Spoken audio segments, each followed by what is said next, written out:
Joseph's dream, from the pit to the palace, a story of faith and destiny. Have you ever felt like your dreams were too big for your reality? Like no one believes in the vision God placed in your heart? Today, we step into the story of Joseph, the dreamer who went from the pit to the palace. His life teaches us that no betrayal, no delay, and no prison can stop what God has planned. Joseph was 17, favored by his father Jacob, and gifted with a colorful coat. One night, he dreamed that his brother's sheaves of grain bowed down to his. Then another dream, the sun, moon, and 11 stars bowed to him.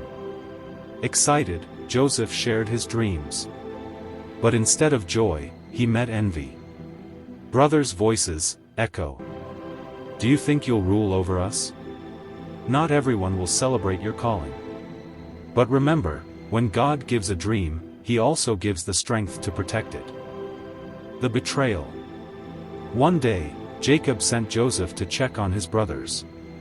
When they saw him coming, jealousy filled their hearts. Brother whisper. Here comes that dreamer. Let's kill him and see what becomes of his dreams.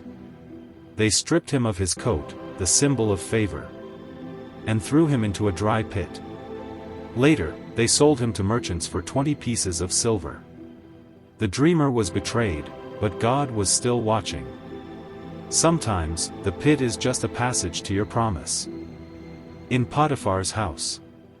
In Egypt, Joseph served in the house of Potiphar, an officer of Pharaoh. God's favor followed him, everything he touched prospered.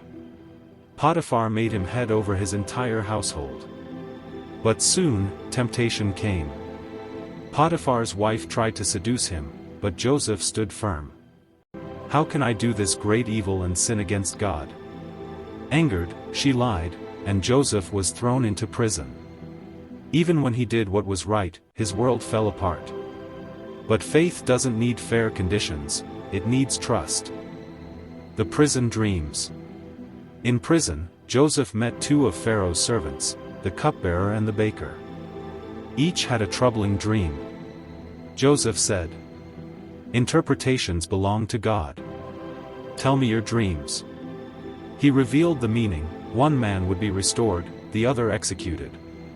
Everything happened exactly as Joseph said. But then, he was forgotten. For 2 long years, the dreamer sat in the dark. Sometimes, silence is not God's rejection, it's His preparation. The palace was being prepared while Joseph waited in prison. Pharaoh's dream. Then Pharaoh dreamed of 7 fat cows devoured by 7 thin ones, and 7 full ears of grain swallowed by 7 scorched ones. No one could explain it, until the cupbearer remembered Joseph. Joseph was brought before Pharaoh, clean, calm, confident. Joseph whispers, "I cannot interpret it, but God will give Pharaoh the answer he seeks." He explained the meaning. 7 years of plenty would be followed by 7 years of famine. Pharaoh was amazed. He saw wisdom and divine favor in Joseph and said, "You shall be over my house, only in the throne will I be greater than you." In one day, God turned a prisoner into a ruler. When the time comes, God will lift you where you belong. The reunion. Years later, famine struck the land. Joseph's brothers came to Egypt seeking food. And they bowed before him, just as his dream had shown. But Joseph didn't take revenge. He forgave them and said, "You meant evil against me, but God meant it for good."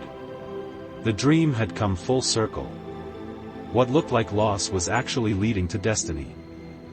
Joseph's journey teaches us that God's promises often pass through pain before the promotion. The pit didn't destroy him, the prison didn't define him. It was all preparation for the palace. So if your dream feels delayed, don't give up. The same God who raised Joseph will fulfill His promise in your life. For the vision is yet for an appointed time, though it tarry, wait for it, it will surely come. Habakkuk 2 verse 3. Keep believing. Keep dreaming. Because when God gives the dream, He will also make the way. Folded hands. Don't give up on your dream, God is not done yet.